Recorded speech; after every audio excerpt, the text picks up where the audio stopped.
वालेकुम everyone, welcome back to my channel. कैसे हैं आप लोग सब? मैं बिल्कुल ठीक हूँ। आई होप आप लोग भी खैरियत से होंगे, ठीक ठाक होंगे। आज मैं आपके साथ जो है पूरे वीक का मील प्लान और मील प्रेप शेयर कर रही हूँ कि मैंने वीक में क्या क्या बनाया और ना उसको किस तरह से मैं डेज़ जैसे डिवाइड करती हूँ कि ये चीज़ मुझे अब बनानी है, ये चीज़ मुझे नेक्स्ट वीक बनानी है।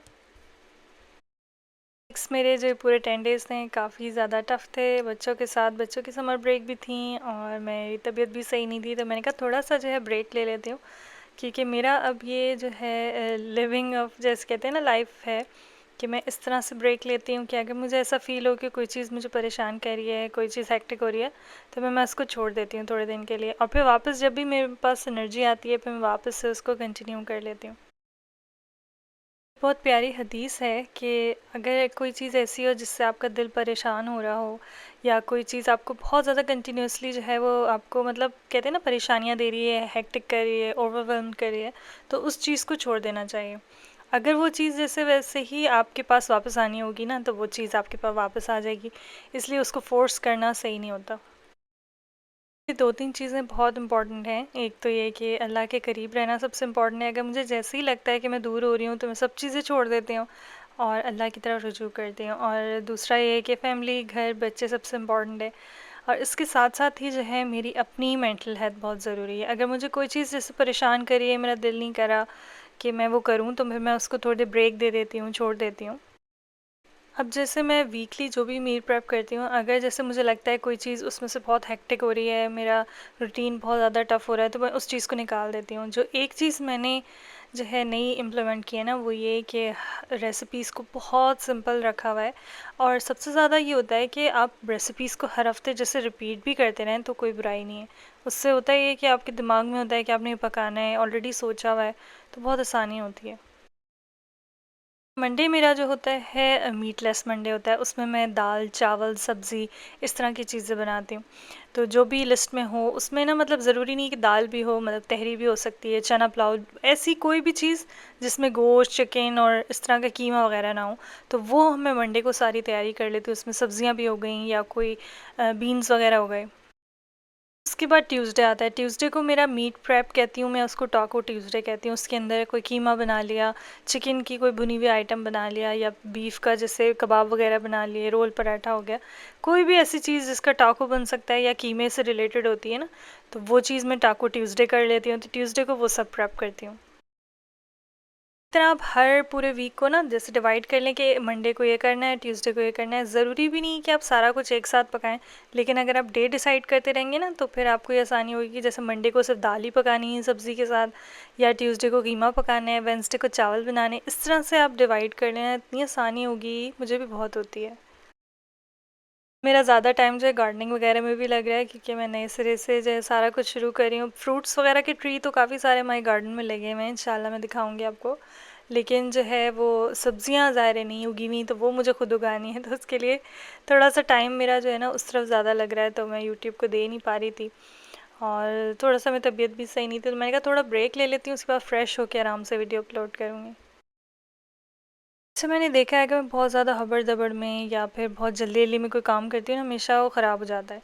अगर मैं तहम्मुल से सही इंटेंशन के साथ बिस्मिल्लाह पढ़ के और अल्लाह का नाम लेके शुरू करती हूँ, तो चीज़ मुकम्मल भी हो जाती है सही टाइम पे और सही तरह से बनती है। वरना ये है कि मैं जो है कुछ भूल जाती हूँ, चूल्हा बंद करना भूल गई, कुछ ख़राब हो गया, या फिर जो है वो कुछ ज़हन से निकल गया, इस तरह होता है फिर मेरे साथ। ना प्लानर की एक पूरी शीट शेयर करूँगी, उसके अंदर मैं क्लीनिंग स्केड्यूल और जैसे मेरा पूरा जो भी स्केड्यूल होता है ना कि वीक में मुझे क्या पकाना है, क्या सफाई करना है, कौन सा दिन कपड़े धोने हैं, नहीं धोने हैं। पहले मैं ये करती थी कि जैसे बहुत सारी चीज़ें एक साथ बना लेती थी, तो वो दिन पूरा मैंने डेजिग्नेट किया हुआ था कि मैं बस मुझे खाना ही पकाना है। उस तरह हो ये रहा था कि मुझे पूरे दिन खड़ा होना पड़ रहा था, तो मैंने थोड़ा थोड़ा हर चीज़ को जैसे कहते हैं मैनेज कर लिया है। और जैसे मंडे को अगर मैंने नीचे ही मैं किचन में काम कर रही हूँ, तो मैं लिविंग रूम कर लूँ, साथ साथ उसको डीप क्लीन कर लूँ, वैक्यूम हो गया।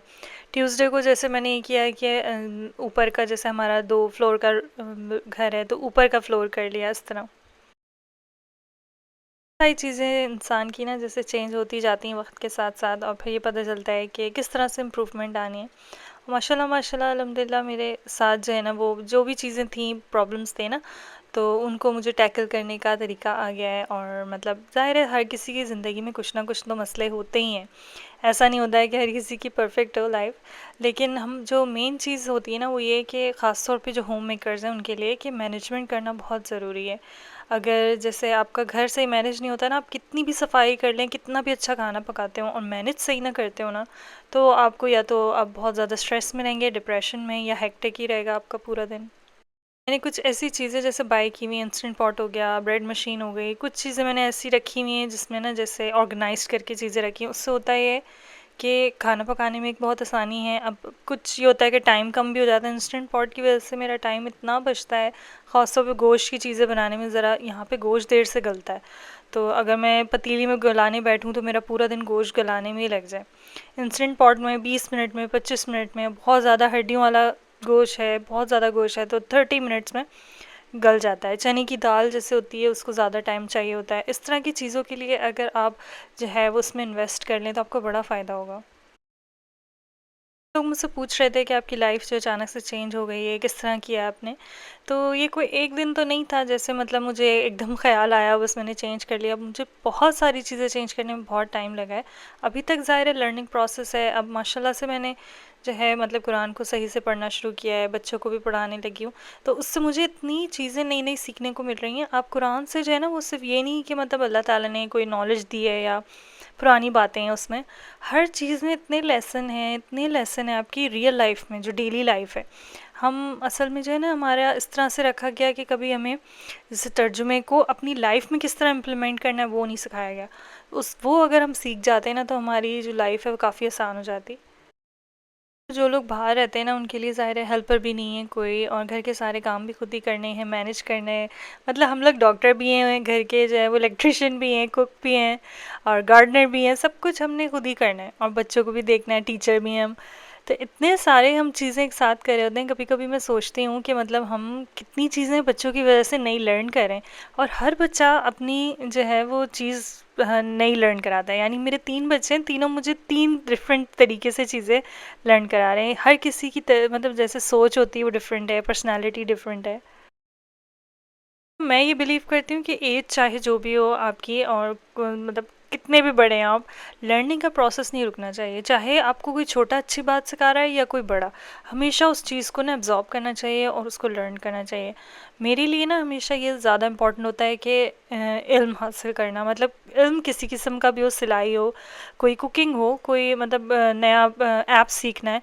बहुत सारी चीज़ें बच्चे मुझे सिखा रहे होते हैं। मेरा जो बेटा है वो मुझे चीज़ें बताता है कि किस तरह ऑर्गेनाइज़ करनी है, जबकि वो इतना छोटा है लेकिन उसको पता है कि इसको इस तरह रखें, इसको इस तरह। जो मेरी बेटी है वो मुझे कुछ नई नई चीज़ें सिखाती, क्रिएटिव। तो हर किसी से ना आप कुछ ना कुछ सीख सकते हैं। तो दूसरा ये कि अपने आप को जैसे कमतर मत समझें। अगर जैसे आप जॉब नहीं करते या घर में रहते हैं और आप ये सोचें मैं तो बिल्कुल कुछ नहीं करती, बच्चे ही संभालती रहती हूँ। बच्चे संभालना, घर का ख्याल रखना, ये इतनी बड़ी इबादत है और इतना बड़ा काम है कि अल्लाह ताला ने हमें इसमें कुरान में बहुत जगह पे हमारी जो है ना वो कहते हैं दिल रखने के लिए बहुत सारी बातें की हैं।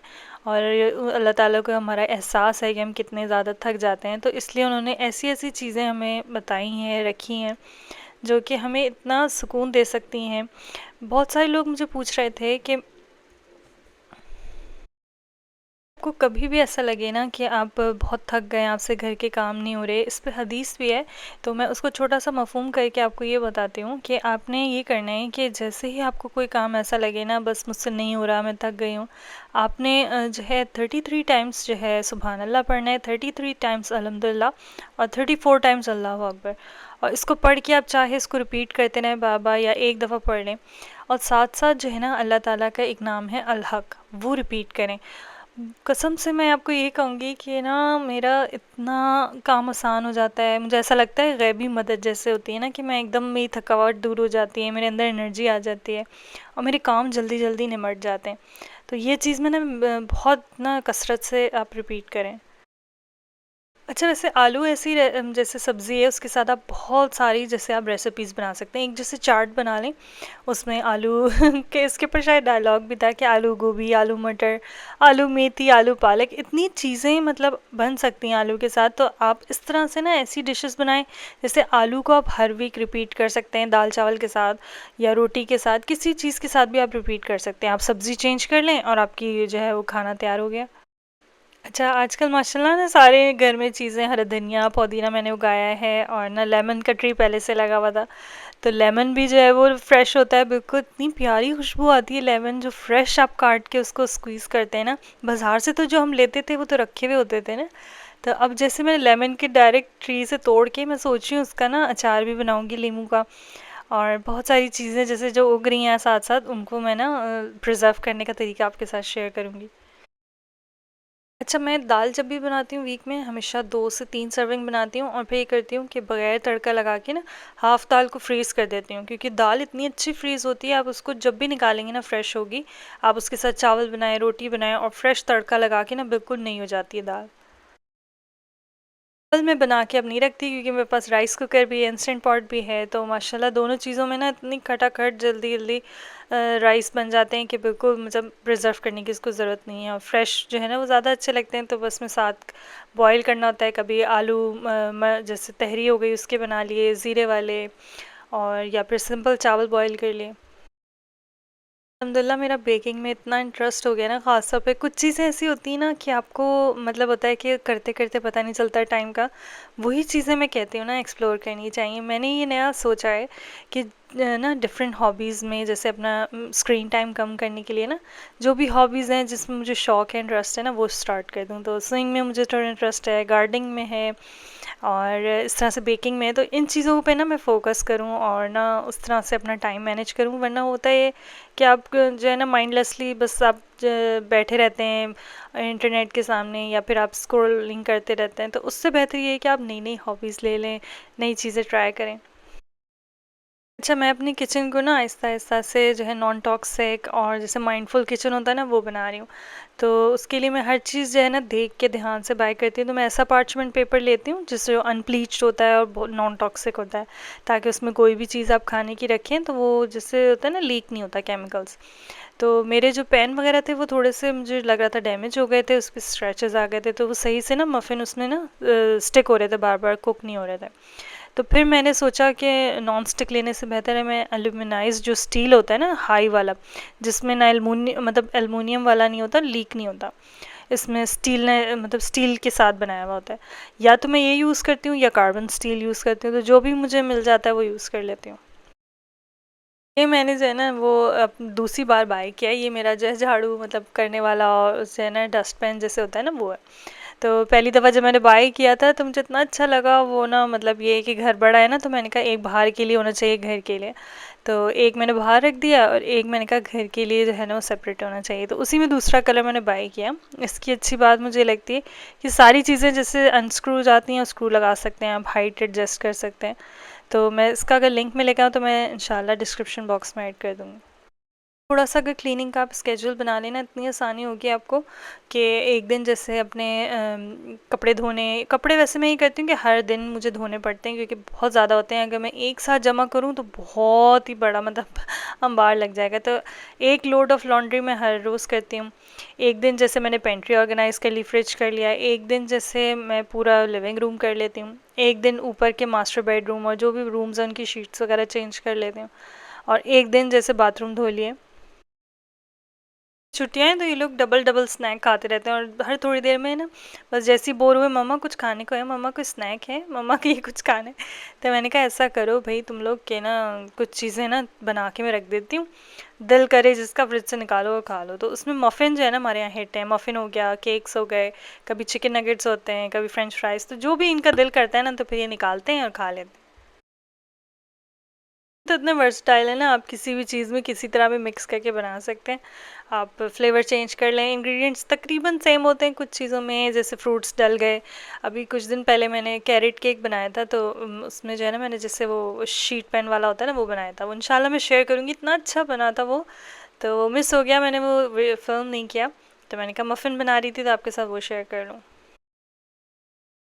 जो ने मुझे इतना ज़्यादा जैसे कहते हैं ना पेशेंस सिखा दिया है कि मतलब किस तरह से अब डील करना है, क्योंकि ज़्यादातर माओं का यही होता है कि बच्चों की वजह से गुस्सा नहीं आ रहा होता, लेकिन वो इतने हम लोग थके हुए होते हैं कि बच्चे ज़रा सा भी कुछ करते हैं तो गुस्सा उन्हीं पे निकल जाता है। तो इस चीज़ को मैंने बड़ा कंट्रोल किया है अपना ना, कि अपना गुस्सा जो है बच्चों पे ना उतारूं, क्योंकि जिसकी गलती है उसका उस पर ही उतारा जाए मतलब दूसरे पे उतारने का क्या फ़ायदा। ख़ासतौर पे छोटे बच्चे, उन पे इतना असर होता है छोटे से दिमाग पे। तो कोशिश करनी चाहिए कि ना इस तरह से मतलब फ़ौरन से रिएक्ट नहीं करें। अच्छा, मैंने ये देखा है कि अगर जैसे बहुत ज़्यादा गुस्सा है, आपको बहुत ज़्यादा फ्रस्ट्रेट हो ना, तो आप अगर जैसे आप खड़े हुए हैं तो बैठ जाएं। अगर आप खड़े हुए भी नहीं है, बैठे हुए हैं, तो आप लेट जाएं। लेटने से जो है ना वो होता ही है कि आपका गुस्सा बिल्कुल ठंडा हो जाता है। सारी ऐसी हदीसें हैं और हदीस हैं कि उस वो पढ़ के इतनी जैसे मतलब राहत सी मिलती है, और वाकई होता है कि मतलब कुछ चीज़ें तो ज़ाहिर है बहुत मुश्किल होती हैं, समझ नहीं आती, कुछ जहाज से रिलेटेड हैं, कुछ और कॉम्प्लिकेटेड हैं, लेकिन जो सिंपल सी हदीस हैं जो कि हमें समझ आती हैं और जो हम अपनी एज अ मदर अपनी लाइफ में इम्प्लीमेंट कर सकते हैं ना, उसको सुन के उस पर अमल करके इतनी खुशी होती है मुझे। मैंने एक हदीस पढ़ी थी कि ना आप अपनी चीज़ों को, किचन की सारी चीज़ों को रात में ढाँक के सोएं। उसको जब से मैंने करना शुरू किया है ना, इतनी बरकत मिलती है, इतनी बरकत हर चीज़ में माशाल्लाह माशाल्लाह होने लगी है। पहले मैं जैसे फ्रूट भी लाते थे ना, धो वो के रख देती थी लेकिन ढाँकती नहीं थी। लेकिन अब मैं उस पे हल्का सा कपड़ा, हर चीज़ पे ना, कोई भी ऐसा नहीं होता कि खुला बर्तन पड़ा हो या तो उसको उल्टा कर दें, या जो है ना खुली हुई कोई भी चीज़ आपकी किचन में रात में नहीं होनी चाहिए। उसकी बहुत सारी वजहें हैं। साइंटिफिक वजह तो ज़ाहिर है यही है कि इसके अंदर डस्ट, कोई कीड़े मकोड़े या कुछ ऐसे कुछ ना चला जाए। इसके अलावा ये होता है कि रात के टाइम पे जो है वो मतलब जब हम लोग सो जाते हैं तो ऐसी चीज़ें मतलब होती हैं जो खाने में आपके असरात डाल सकती हैं। तो ये मतलब मजाक की बिल्कुल बात नहीं है, बहुत सीरियस बात है। आप इस पर ख़ुद अपनी रिसर्च कर लें हदीस पे। तो ये जब से मैंने करना शुरू किया है ना, तो खाने में इतनी बरकत होती है। जो चीज़ अगर आप बहुत ज़्यादा गिन गिन के रखते हैं तो वो जो है ना कम पड़ जाती है। अगर आप जो है ना वो बस उसको गिने नहीं और बस सर्व कर देना, तो इतनी बरकत होती है माशाल्लाह मेरी हर चीज़ में ना। तो बच भी जाता है, कभी जो है ना बच्चे शौक से खाते हैं, और मैं जिस चीज़ को जैसे गिन लूँ या फिर जो है वो बहुत ज़्यादा उसको ना गिन गिन के ना यूज़ करूँ, तो फिर वो चीज़ कम पड़ जाती है। फिर मैं ये करती हूँ कि जैसे बेक हो जाते हैं ना, जब पूरे ठंडे हो जाते हैं तो 2 दिन के जैसे होते हैं, मैं ट्यूसडे को और जो है थर्सडे को स्नैक्स बनाती हूँ। तो फिर ये करती हूँ कि अगर जैसे बहुत ज़्यादा डबल बैच में बनाए हैं तो फ्रीज़ कर दिया हाफ़ को, और हाफ़ जैसे काउंटर पे ही छोड़ दिया अगर मतलब गर्मी नहीं है ज़्यादा, वरना फ्रिज में रख देती हूँ। बच्चों की स्नैक के लिए ना मैं हमेशा रिकमेंड करूँगी कि कुछ ना कुछ ऐसा हो जो आप फ्रोज़न जैसे स्नैक्स होते हैं ना वो बना के आप रख लें। बहुत सारी चीज़ें, आप पॉपकॉर्न चिकन बना सकते हैं, फ्रेंच फ्राइज़ बना दी, चिकन हो, फ़िश के नगेट्स बना दिए, बीफ के जैसे होते हैं कबाब वगैरह शामी के बना के रख लें। उससे होता है कि खटाखट जब भी दिल ना करा खाना बनाने का, क्योंकि बच्चे तो कुछ भी खा लेते हैं, उनको ये प्रॉपर देसी फूड तो चाहिए नहीं होता। तो उनको दिन में 2-3 दफ़ा खाना चाहिए ही होता है। तो मैं करती हूँ कि छोटी मोटी कुछ चीज़ें बना ली, जैसे फ़िश फिंगर्स हो गए, चिकन की आज मैं बड़े अच्छे चाइनीज़ स्टाइल के ना वो जैसे चिप्स होते हैं ना फिंगर्स, उस तरह के बना रही थी। पीस की मैं ना अपलोड उसमें डिस्क्रिप्शन बॉक्स में जो है ना वो लिख दूँगी, नोट डाउन कर दूँगी, तो वहाँ से आप देख लीजिएगा। अभी मैं बताती हूँ कि इसमें ना चाइनीज़ थोड़े से इंग्रेडिएंट्स भी डालेंगे और देसी टाइप के भी, दोनों का फ्यूजन बना के ना इसमें खूब सारा मसाला वसाला लगा के ना चिकन को खाली तेल में, और इसको मैरिनेट करके छोड़ दें। नया तरीका निकाला है, बड़ा सिंपल सा इजी। आप जितनी भी कोटिंग है ना उसमें, जैसे कॉर्नफ्लावर, चावल का आटा डालें, तो रेगुलर मैदा हो गया, ब्रेड क्रम्स हो गए, सॉल्ट पेपर और जितनी भी चीज़ें जैसे स्पाइसेस वगैरह डाल के ना आप डब्बे में जैसे पाउडर बना के मिक्स कर लें। उसके बाद आपने करें कि ना जैसे चिकन के अंदर कोटिंग के लिए आप अंडा डालें, उसको थोड़ा सा मिक्स करें, और उसके बाद जो है ना चिकन पूरी उस मिक्सचर में डम कर दें। इससे दो फायदे होंगे आपको। एक तो ये कि टाइम बचेगा, आपको एक एक सिंगल पीस को कोट नहीं करना पड़ेगा, और इतनी आसानी से जो है वो सारी चिकन अच्छे से कोट हो जाएगी। और आप इसको जो है फ्रीज़ भी कर सकते हैं चिकन को, अगर जैसे एक साथ इस्तेमाल नहीं करनी, और अगर इस्तेमाल करनी है तो आप इसको एक साथ फ्राई कर सकते हैं। इतनी अच्छी लगेगी। आप इसके ऊपर चाट मसाला भी डाल सकते हैं, हल्का सा नींबू निचोड़ सकते हैं। अगर बच्चे ये हैंडल नहीं कर सकते तो सिंपल आप जैसे इसको फ्राई कर लें। रेसिपी से आप फ़िश में भी मतलब मसाला लगा सकते हैं, बिल्कुल इस रेसिपी को फॉलो कर सकते हैं। कोई भी चिकन का पीस ले सकते हैं, ब्रेस्ट वाला या स्ट्रिप्स वाला, दोनों में ही सब चीज़ें अच्छी बनेंगी। कोशिश करूँगी मैं अब रेगुलर रहूँ और आपके साथ वीकली जैसे होता है ना, जो भी मैं बना रही हूँ आपके साथ साथ साथ शेयर करती रहूँ। तो वीक में एक दफ़ा तो वीडियो बनाना मेरे लिए बहुत आसान होता है, लेकिन 2 दफ़ा अपलोड करना थोड़ा सा मुश्किल हो रहा है मेरे लिए। लेकिन मैं कोशिश करूँगी कि इंस्टाग्राम को, यूट्यूब को जितना मैं आपके साथ जो है शेयर कर सकूँ ना नॉलेज, वो करूँगी। तो बस यहीं तक थी। अपना बहुत ज़्यादा ख्याल रखिए, मुझे भी दुआओं में याद रखिएगा, मैं भी आपको दुआओं में याद रखूँगी। अल्लाह हाफ़िज़, टेक केयर, बाय।